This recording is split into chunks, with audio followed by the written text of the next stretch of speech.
자, 그럼 이제 바로 원포인트 투자 레슨 들어가 볼 텐데요. 이 시청자 퀴즈 한 번 더 말씀드리도록 할게요. 자, 영국의 조기 총선을 통해 브렉시트 방향이 결정되는데요. 이 브렉시트에 찬성하는 영국의 집권당, 현재 영국의 집권당은 무슨 당일까요? 자, 1번 민주당, 2번 노동당, 3번 보수당입니다. 자, 보존하면서 지키는 그런 당을 선택하면 되겠죠? 자, 시청자 퀴즈였습니다. 자, 오늘 우리 첫 번째 이 원포인트 투자 레슨 해주실 분은 김본스타님이십니다. 오늘은 어떤 내용 준비하셨을지 한번 같이 보도록 하겠습니다. 네, 안녕하십니까. 제가 2주 전인가요? 이 시간에 종목을 얘기 드렸는데 그 종목들이 다 날라갔죠. 예, 젠백스 같은 경우 뭐 70% 넘게 급등을 했고요. 70, 80% 급등을 했고 동아이스티도 얘기를 드렸는데 동아이스티는 현재까지도 아주 좋은 시세 흐름을 보이고 있습니다. 그래서 이 시간에 우리 시청자분들 집중하셔야 돼요. 오늘 또 종목을 제가 가지고 나왔습니다. 가지고 나왔으니까 뒤에 보면 있어요. 바로 이거 보고 돌리실 것 같아서 종목을 맨 뒤에다 해놨으니까 맨 뒤에까지 한번 보시면 됩니다. 자, 뭐 제 소개는 이제 더 이상 안 해도 될 것 같고요. 네. 일단 오늘 제가 포인트를 갖고 나온 거 뭐냐면 여러분들이 선물 옵션 이런 거 너무 어려워요. 주식 투자 하시는 분들. 근데 개념만 잡고 가면 트레이딩 하는데 많은 도움이 됩니다. 제가 어제 왜 만기일 상방이다 이렇게 얘기했겠습니까? 저는 어떤 데이터를 보고 어떤 걸 가지고 결론을 낸 상태였던 거예요. 그런 눈을 여러분들도 가질 수가 있어요. 너무 쉽게 이것만 이해하면. 제가 한번 얘기 한번 드릴게요. 자 12월 동시만기일 리뷰입니다. 리뷰. 자, 리뷰인데, 자, 리뷰를 하는데, 일단 중요한 건 뭐냐면, 오늘 이거 말고도 더 있어요. 중요한 건 뭐가 있냐면, 이 뒤에 제가 배당주 뽀개기라고 해서 배뽀, 오늘 배뽀를 또 가지고 나왔거든요. 배당주 또 갖고 나왔으니까, 그냥 보고만 있으면 은행이자 5배짜리를 고를 수 있어요. 예, 은행이자의 5배. 은행이자 1년 내내 넣어놔야 이자가 나오는데, 이거는 한 며칠 투자하면 은행이자 5배 나오는 거, 그런 걸 좀 얘기해 드릴 테니까, 끝까지 한번 보세요. 자, 12월 선물 옵션 동시만기 리뷰. 자, 첫 번째. 자, 코스피 200. 그럼 선물 옵션 동시만기를 우리가 이해하려면 먼저 코스피 200 선물을 이해해야 되는데 코스피 200 선물은 뭐냐? 코스피 200 현물 지수 미래 가격을 예측한 가격을 바로 코스피 200 선물이라고 합니다. 그러니까 현물 가격을 미래 가격으로 예측해서 이렇게 매수 매도 만나는 점, 이 점이 바로 코스피 200 선물이죠. 그럼 코스피 100 현물은 뭐냐? 코스피 100 현물. 코스피 200 현물은요. 코스피 시총 상위 200개 아니에요. 각 업종 비중별로 상위 200개요. 그러니까 어떤 업종은 그러니까 IT 쪽은 삼성전자가 워낙 덩치가 크다 보니까 종목이 많이 못 들어가요. 예, 그렇게 보시면 됩니다. 업종 비중별로 이거를 코스피가 있으면 코스피 업종 비중별로 비중이 있을 텐데 그 비중을 딱 그 비중별로 해가지고 200개 종목을 딱 추리는 거예요. 예, 자. 주로 이런 걸 왜 하냐? 막 이런 거 왜 만들어 놓냐? 이유는 뭐냐면 인덱스 펀드들 등 해외 투자 자본 유치를 쉽게 하기 위해서 이런 걸 만들어 놓는 거예요. 자, 보세요. 내가 펀드 매니저인데 한국에 투자를 하려고 해요. 근데 한국에 투자를 하더라도 인덱스 펀드들 같은 경우는 한국에 투자한 수익률에서 굳이 오버해서 비트해서 수익률을 많이 내고 싶지 않아요. 인덱스는. 인덱스 펀드들은 그냥 한국 지수에 그대로 추종만 하면 돼요. 그럼 어떻게 해야 됩니까? 펀드에 있는 돈을 코스피 상장사 2,000개를 다 나눠가지고 비중별로 투자를 해야 되잖아요. 얼마나 힘듭니까? 엄청나 많은 인력과 노력이 필요하겠죠? 심지어 어떤 종목은 거래도 잘 안 돼요. 예, 거래도 안 되고 막 뭐 거래량도 없고 이런 종목도 있을 수 있잖아요. 그러면 그런 종목들을 어떻게 2,000개를 다 투자합니까? 그래서 만든 게 이거예요. 예. 외국인 투자자들 쉽게 할 수 있고 우리나라 기관 펀드들도 인덱스 펀드 쉽게 하기 위해서 이런 걸 만들어 놓은 겁니다. 그리고 코스피 200 선물 상품을 거래하기 위해서 이걸 또 현물을 만들어 놓은 거예요. 그러니까 이 현물 지수를 만들어 놓으면 코스피 200 선물을 또 거래할 수 있기 때문에 그래서 이거를 만들어 놓은 겁니다. 그래서 이 개념부터 먼저 잡으시고 자, 그럼 파생 상품 왜 거래하냐? 파생 상품 거래하는 거래자는 딱 4종류입니다. 이거 말고 거래하는 사람이 있으면 그 사람 이상한 사람이에요. 자, 해지 거래. 해지 거래는 뭐냐면 내가 주식으로 포지션을 가지고 있는데 주식을 많이 들고 있는데 이게 하락 위험이 있어요. 주식은 사는 것밖에 안 되니까 개인 투자자 입장에서 보자면 사는 것밖에 안 되니까 올라가야 되는데 떨어지면은 하락 위험을 피할 방법이 없잖아요. 그래서 파생 상품을 거래해서 하락 위험을 피할 수 있게 해지를 한다. 그러니까 내가 손실 나는 만큼 어디선가 이익을 얻을 수 있게끔만 만들어 놓기 위한 게 바로 해지 거래고요. 그 다음에 차익 거래. 차익 거래는 선물과 현물 차이를 이용해서 무조건 수익을 내게 만드는 거래입니다. 아비트리지 거래라고 하는데, 아니 그런 게 이 세상에 어디 있어? 무조건 수익 나는 게 어디 있어? 무조건 수익 나는 거면 사기라면서 김보스타가 그랬잖아요. 막 그렇게 얘기하잖아요. 근데 이건 무조건 수익이 나요. 차익 거래는. 차익 거래는 무조건 수익이 나요. 왜 너는 그럼 왜 안 하냐?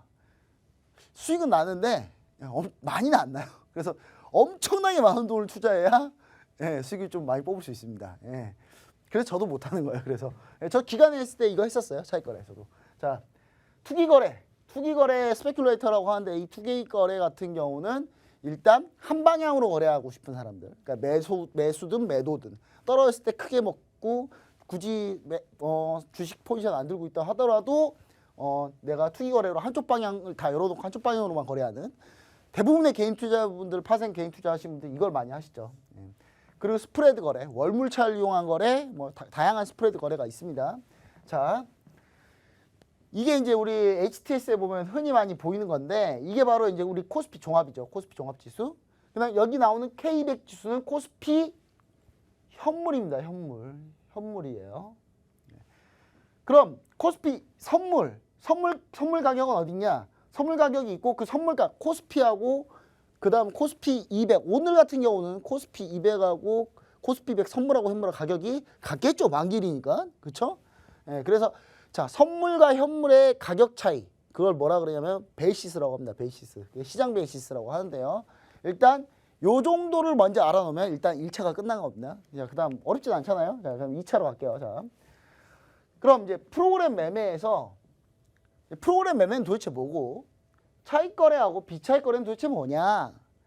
이거에 대해서 좀 설명을 해드릴 텐데, 자, 프로그램 매매는 바스켓 매매라는 점에서 차익 거래와 비차익 거래가 모두 다 동일합니다. 그게 무슨 말이냐면 우리는 주식을 사려면 HTS에 이렇게 하나하나씩 눌러서 사잖아요. 그렇죠? 근데 그러지 않고 이렇게 프로그래밍 돼 있는 게 있어요. 그거를 입력을 해 놓으면 시총 상위부터 해가지고 코스피 200에 들어가 있는 종목을 기계적으로 바스켓으로 묶어갖고 사요. 기계가 알아서 자동으로. 우리 예전에 드라마에 뭐 이런 게 있었어요. 마이더스라는 드라마가 있었어요. 그 장혁 씨 나와가지고 한 드라마가 있었는데 그 드라마 보면은 막 만기일날 막 사람들이 막 뭘 눌러서 막 팔아요. 막 다 거짓말이에요. 그거. 그 프로그램 파는 거예요. 눌러서 막 파는 거 아니에요. 막 그 프로그램 해놓으면 알아서 팔아요. 그 드라마 보면 마지막에 막 클릭해서 막 팔거든요. 전혀 그런 일은 없습니다. 실제로는 그렇지 않다는 거. 자, 그다음 차익 거래는 선물과 연계한 거래를 차익 거래라고 합니다. 아까 제가 얘기 드렸던 차익 거래, 선물하고 현물하고 연계해서 거래를 해야 돼요, 반드시. 자, 비차익 거래는 운용자, 펀드 매니저가 의지를 가지고 매매를 하는 거예요. 펀드 매니저가 의지를 가지고 매매를 하는데 물론 펀드 매니저가 일반 주식을 한두 종목 살 때도 본인이 누르진 않아요. 백오피스라는 게 다 있어서 백오피스 담당자들이 다 체결을 해요. 펀드 매니저 그냥 의사하고 결제만 받고 어떤 걸 사겠다 팔겠다 의사결정할 뿐이에요. 우리 뭐 그런 사람들 있어요. 펀드 매니저인데 내가 펀드 매니저인데 막 이거 살려고 막 매수 막 누르고 막 클릭하고 막 이런다. 사기꾼입니다. 펀드 매니저는 그런 것도 안 눌러요. 백오피스에서 다 알아서 해요. 근데 이제 이건 뭐 비차익 거래는 뭐냐? 펀드 매니저가 의지로 종목 한두 종목을 사는 게 아니라 바스켓으로 그냥 대량으로 그냥 사버린 거예요. 금액별로 코스피 지수 그대로 추정하기 위해서 그러려고 비차익 거래를 그걸 이제 비차익 거래라고 합니다. 그래서 차익과 비차익 거래는 요게 다른 거예요. 자, 차익 거래를 하면 무조건 수익 나느냐? 맞아요. 무조건 수익 나요. 좀 이따 왜 어떻게 수익 나는지 가르쳐 드릴게요. 자, 코스피 200 현물 지수와 선물 지수를 이용한 차익 거래인데요. 자, 차익 거래는 두 가지 종류가 있습니다. 매수 차익 거래와 매도 차익 거래가 있는데 매수 차익 거래는 주식을 사고 선물을 파는 걸 얘기해요. 그러니까 주식은 사고 선물을 팔아요. 청산할 때는 그 반대가 되겠죠. 자, 매도 차익 거래는 주식을 매도를 하고 선물을 삽니다. 저 이거 자격증 공부할 때 이렇게 외웠거든요. 이렇게 현물을 사면 매수, 현물을 팔아서 매도. 매도 차익 거래 현물 사고 선물 팔고 이렇게 외웠거든요. 근데 이렇게 외우시면 돼요. 자, 보통 매수 차익 거래가 매도 차익 거래보다 많아요. 보통 그래요. 왜? 매도 차익 거래를 하려면 주식을 팔아야 되잖아요, 먼저. 주식을 팔아야 돼요, 먼저. 근데 주식을 팔아야 되는데 내가 주식이 없어요. 없는데 어떻게 팔아요? 팔 수 있죠. 공매도로 하면 팔 수 있어요. 근데 공매도 하면은 기관 같은 경우 비용이 들어갑니다. 비용이 더 추가로 더 들어가요. 어디서 주식 빌려와서 팔아야 되고 하니까.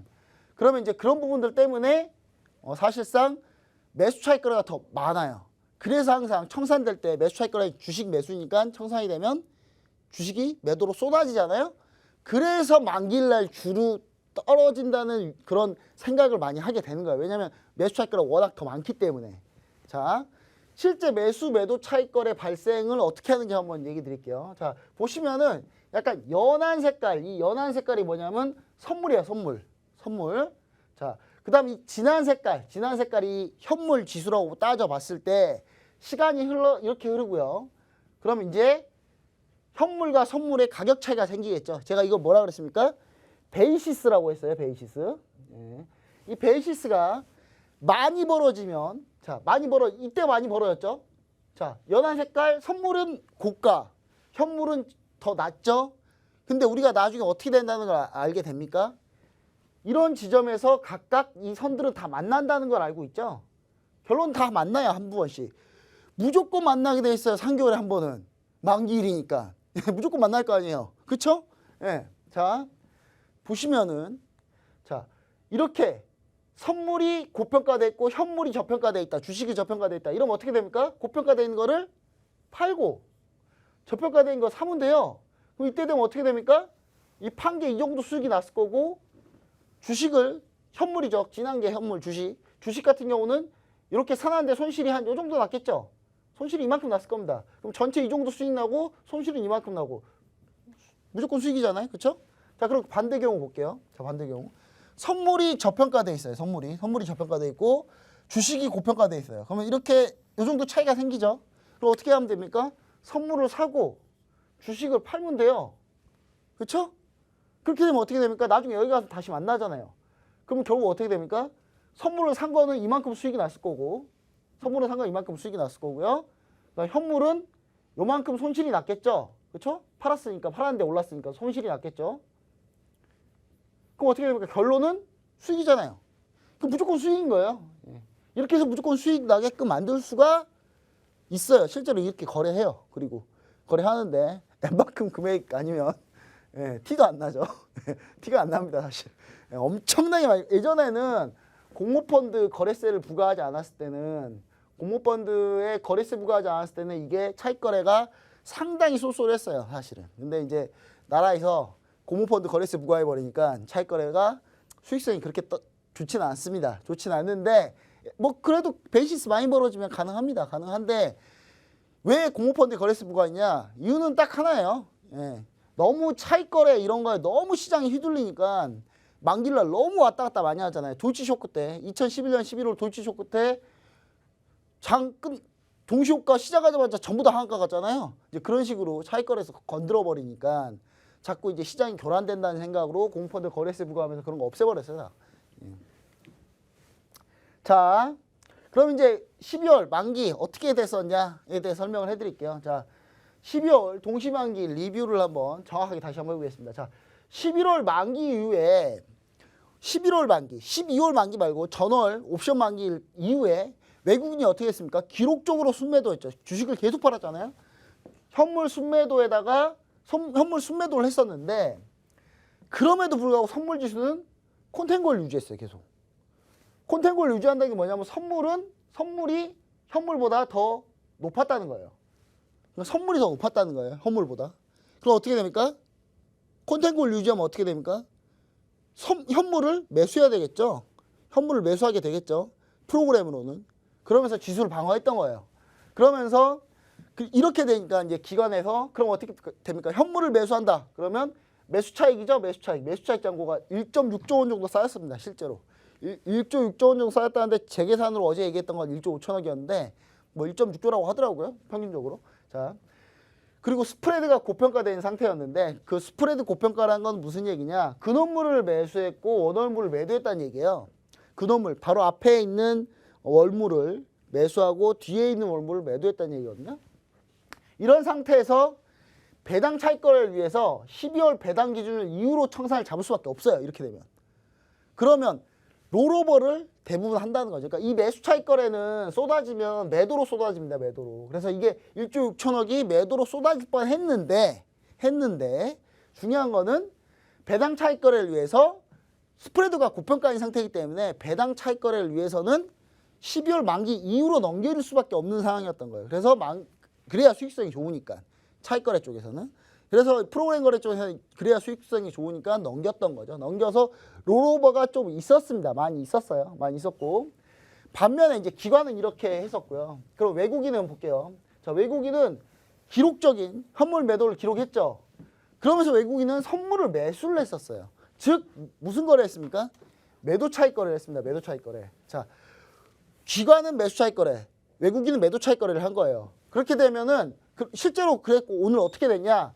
기관의 매물을 외국인이 받아내는 형태로 보합권이 나왔습니다. 그렇게 해서. 자, 실제로 기관 안 팔았는데 좀 이따 보세요. 장 막판에 어떻게 됐는지. 자, 그리고 또는 아닌 보합권이 되지 아니 외국인이 더 세잖아요. 외국인이 더 세니까 외국인이 좀 더 순매수량이 좀 더 많았습니다. 그래서 오늘 장이 버텼던 거예요. 자, 시황적인 측면에서는 상승을 뒷받침한다면 시황적인 측면에서 상승을 어떻게 뒷받침했습니까?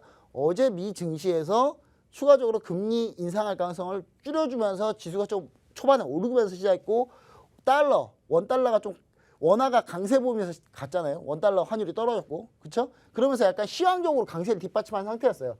그렇기 때문에 만기일 상승이 위에 있다. 저는 이렇게 얘기를 드렸던 겁니다. 그래서 어제 저는 만기일 상승이다 라고 얘기를 드렸던 거예요. 자, 실제로 어떻게 됐냐 한번 보겠습니다. 자, 실제로 이렇게 됐습니다. 자, 그냥 내내 외국인이 잘 갔어요. 외국인이 잘 샀고 기관도 내내 잘 샀어요. 근데 기관이 어떻게 됐습니까? 동시효과 딱 들어가서 다시 30분 되니까 기관이 엄청나게 팔아버렸죠. 그쵸? 제가 아까 여기서 뭐라고 했습니까? 기관이 1.6조 원 매수차익 잔고 가지고 있다. 이거 턴다 그랬죠. 털 건데 다는 안 털고 스프레드 고평가하기 때문에 그 다음 원물로 넘기는 물량이 좀 있을 거다. 그래서 다는 털지 못할 거다. 다 안 털어가지고 다 안 턴 게 이 정도로 확 빼버린 거예요. 막장 동시효과에 물량을 엄청나게 기관에 쏟아냈는데 외국인이 받는다고 제가 아까 얘기했잖아요. 외국인이 받았어요. 실제로. 우리가 모르는 동시효과 10분 동안에 이런 일이 벌었어요. 사실은.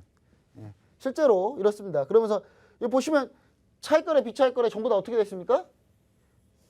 내내 플러스도 오다가 갑자기 마지막에 마이너스로 돌려버렸어요. 기관에서 다 팔아버려가지고. 근데 이걸 다 외국인이 받아버렸던 그런 시장이 오늘 시장이었습니다. 그러면서 외국인이 받아서 올린 시장입니다. 오늘. 이렇게 보시면 좋을 것 같습니다. 자, 그러면 이제 어떻게 되겠습니까? 조금 더 긍정적으로 보시면 되겠죠. 연말 산타레를 제가 왜 얘기하는지 이렇게 얘기를 보시면 좋을 것 같아요. 자, 그럼 이제 이렇게 해서 리뷰는 끝났고 그럼 이제 배당주 관련해서 얘기를 한번 드릴게요. 자, 배당은 도대체 뭐냐? 배당이 뭐냐부터 시작해서 배당을 어떻게 받은 게 좋을 것이냐, 배당주는 뭐가 있느냐까지 한번 해볼게요. 자, 배당의 개념입니다. 배당 개념. 자, 주식 투자는요, 동업이에요, 동업. 주식 투자는 내가 주식을 어떤 걸 샀는데 내가 그 기업에 전혀 몰라요. 그분은 동업할 자세가 안 돼 있는 거예요. 그렇죠? 내가 밖에서 어디 술집 누구랑 같이 동업을 한다고 쳐도 가게 가서 확인해보고 다 하잖아요. 주식 투자는 동업이라고 생각하셔야 됩니다. 동업. 자, 동업자에게는 뭘 합니까? 이익을 배당하죠. 이익이 생기면 이익을 배당합니다. 자, 배당은 1년 동안 흑자를 기록한 기업이 이사의 결의를 통해서 배당을 결정해요. 아니, 돈도 안 벌었는데 배당을 어떻게 줍니까? 적자 나면 배당 못 주는 거예요. 그렇죠?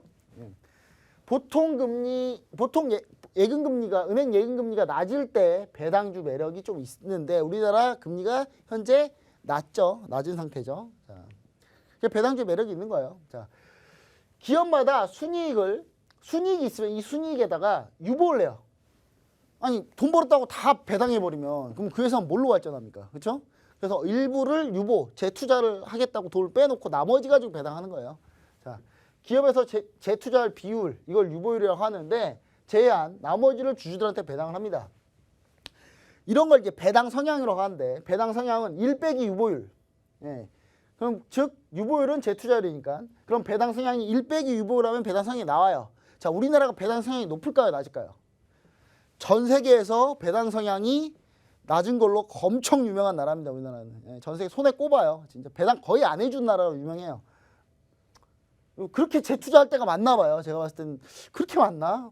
많이 근데 재투자하는데 왜 우리나라에 이렇게 재투자를 하는데 왜 이렇게 경기는 왜 활성화가 안 되죠? 참 이해가 안 돼요, 저는. 예. 여튼 우리나라는 배당 성향이 매우 낮습니다. 자, 그러니까 배당 수익률은 일주당 배당 금액을 현재 주가로 나눈 겁니다. 그러니까 주당 배당금을 현재 주가로 나눈 거예요. 그러면은 곱하기 100 하면은 어떻게 됩니까? 배당 수익률이 나옵니다. 자, 배당주 투자할 때 우리가 주의해야 될 게 뭐냐면 배당 소득세를 내요. 배당은 세금 나가요. 세금을 내야 됩니다. 배당을 받으면. 자, 그다음 26일이 올해 기준으로 26일이 배당 기준일이고요. 내가 배당을 받고 싶으면 12월 26일까지 주식을 들고 있어야 돼요. 지금부터? 아니요. 12월 26일 날만 주식 들고 있으면 돼요. 그냥 그날만. 종가까지. 예. 27일 날 배당 나게요. 이때 주가가 배당 나기 때문에 주가가 밀려서 시작을 할 겁니다. 갑자기 주식 하시는 분이 갑자기 왜 오늘 갑자기 주가가 이렇게 밀려서 시작하지? 이렇게 생각하시면 안 돼요. 27일 날 배당 나기니까 밀리는 거예요. 자, 그래서 배당을 받은 만큼 주가는 밀린다고 보시면 돼요. 근데 아니 그럴 거면 똑같은데 왜 투자하냐? 보통 배당하고 주식값 떨어지잖아요. 그거 다 회복해요. 금방 회복합니다. 그리고 1호 효과 때문에 그거 회복하고도 더 올라가요. 보통은. 자, 배당을 많이 주는 기업. 배당을 많이 주는 기업은 어떤 기업일까를 한번 우리가 생각해 볼게요. 자, 배당을 많이 주는 기업은 어떤 기업이 있겠습니까? 자, 순이익이 증가할 것으로 예상되는 기업. 자, 이익이 있어야 배당을 주잖아요. 근데 그 이익이 늘어난다고 생각해 보세요. 더 늘어난다고 생각하면 좋은 오너와 이사 대주주들이 생각해 봤을 때는 배당을 많이 줘야 되겠죠. 근데 우리나라는 그러지 않아서 이게 문제인데 여튼간에 순이익이 증가하면 배당을 많이 주는 건 당연한 거겠죠. 자, 외국계 기업으로 국내 상장 기업. 자, 외국계 기업들은 국내 상장을 했어요. 돈 벌면 지네가 가져가고 싶을 거 아니에요. 그렇죠? 그럼 배당, 외국계 지분들은 다 빨리 배당을 많이 줘서 자기 지분에 있는 배당금을 챙겨서 해외로 뜨고 싶을 거니까. 그래서 그런 외국계 기업들이 배당을 많이 줘요. 자, 지주회사로서 배당 수익이 주 수익원을 하는 기업들. 자, 지주회사 대표적으로 뭐가 있습니까? 뭐 SK, LG, 뭐 두산, 뭐 이런 회사들, 지주회사들, 뭐 홀딩스 들어가는 회사들. 이 회사들은 사업 부분이 없어요. 모든 수익원이 이런 배당 수익들이에요. 배당 수익들이기 때문에 당연히 많이 챙겨야 되겠죠. 그래서 지주회사들이 이런 지주회사들은 어디랑 연결이 돼 있습니까? 바로 오너일가하고 연결이 돼 있어요. 오너일가들이 뭘로 돈 봅니까? 배당으로 돈 벌어야 되니까 많이 챙겨가겠죠. 그럼 배당 성향이랑 배당 수익률이 높겠죠, 당연히. 그 부분 생각하시면 되고. 또 주주 친화적인 기업. 우리나라에서는 찾아보기 힘든 기업입니다. 우리나라에서 찾아보기 힘들어요. 실제로 우리나라는 보통 유럽의 절반 정도도 안 되거든요. 우리나라 배당 성향이나 배당 수익 자체가. 주주 친화적인 기업들이 많이 주는데 우리나라에도 가뭄에 콩나도 있어요. 그래서 좀 이따 가져왔어요. 그래서. 자, 전통적인 배당주들 한번 보겠습니다. 전통적인 배당주 뭐 있습니까? 통신 3사. SK텔레콤, LG유플러스, KT인데 제가 어제인가 또 얘기 드렸었죠. 배당주 할 때. LG유플러스는 보지 말자. 왜냐면 5G 통신장비 투자 많이 하니까 재투자가 많기 때문에 보지 말자. SK텔레콤 정도만 보자. 제가 얘기 드렸죠. 자, 정유사가 배당 원래 많이 줘요. 근데 정유사도 S-오일은 작년에 적자나면서 배당 안 줬어요. 근데 S-오일이 올해 배당 많이 줄까요? 적게 줄까요? S-오일 대주주가 어디죠? 아람코잖아요. 얘네 돈 챙겨야 되잖아요. 배당 가져가겠죠. SK이노베이션 배당 많이 주겠죠. 그렇죠? GS는 왜 GS 칼텍스가 GS에 있어요. GS가 모회사예요. 그러니까 GS가 많이 가져가겠죠. 그러니까 GS도 지주회사니까 오너일가들한테 돈 많이 줘야 되니까 배당 수익률 높아지겠죠. 그렇죠? 자, 공기업이 배당을 많이 줍니다. 공기업 한국전력, KTNG는 보통 한 4% 정도 배당 수익률 나오고요. GKL, 카지노 회사, 세블락 카지노 회사인데 외국인 카지노인데 3.6% 정도 줍니다. 배당 수익률. 자, 지금 우리 예금금리 얼마 줘요? 가면 1%대잖아요. 그렇죠? 2배 넘게 주죠. 그렇죠? 한국가스공사 3.6% 나와요. 거의. 자, 그다음 은행 및 금융회사. 여기가 좀 배당을 많이 주는데 하나금융지주 5% 줍니다. 배당. 많이 주죠? KB금융 4% 줘요. 기업은행 5.8% 줍니다. 자, 은행 금융회사가 왜 배당을 많이 줄까요? 대주주가 외국인이에요. 외국인입니다. 예, 50% 이상이 다 외국인들이 갖고 있어요. 이게 하나금융지주가 마치 우리나라 회사로 알고 있는데 외국계예요. 다 전부 다. KB도 마찬가지입니다. KB도 대주주 50% 넘게 외국인이에요. 물론 그 외국인 여러 명이지만요. 예. 그래서 배당을 당연히 많이 주겠죠. 외국인들이 돈 챙겨가고 싶으니까. 그렇죠? 자, 지주에서는 두산 7% 줍니다. 엄청나게 주죠.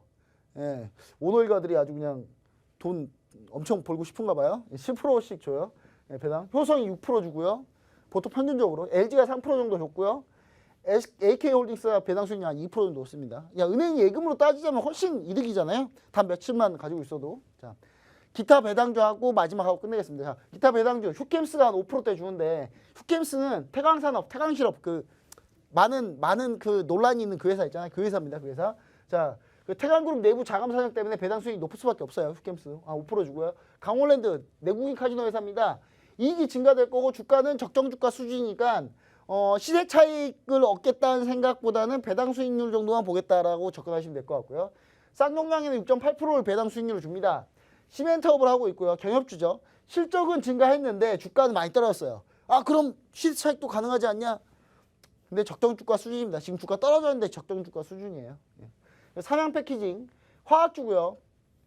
그 플라스틱 만드는 회사예요. 플라스틱 만드는 회사인데 주가는 많이 하락했고 저평가인데 이익은 증가했습니다. 그래서 시세 차익 정도까지 얻을 수 있다. 삼양 패키징까지는 이렇게 보시면 좋을 것 같고, 제가 얘기하는 관심주 이게 추천주예요. 추천주인데 관심주 한 추천주를 보시면 좋을 것 같은데, 자, 서원인텍입니다. 서원인텍 배당 수익률 4.2% 줍니다. 매우 많이 주죠.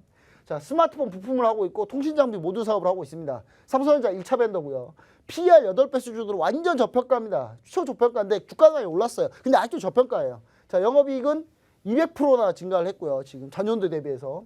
배당 플러스 주가 상승을 둘 다 누릴 수 있는 종목이 바로 서원인텍. 자, 그 다음 UIL 마지막으로 얘기 드리자면 UIL 엄청나게 많이 줘요. 배당 수익률 7.6%. 배당 성향이 매우 높아요. 이 회사는. 그 스마트폰 키패드 전문인데 성장성은 떨어집니다. 근데 다만 배당을 정말 많이 준다. 그래서 배당만 딱 노리고 싶으면 UIL, 예, 시세 차익까지 하면 서원인텍 이렇게 보시면 좋을 것 같습니다. 감사합니다.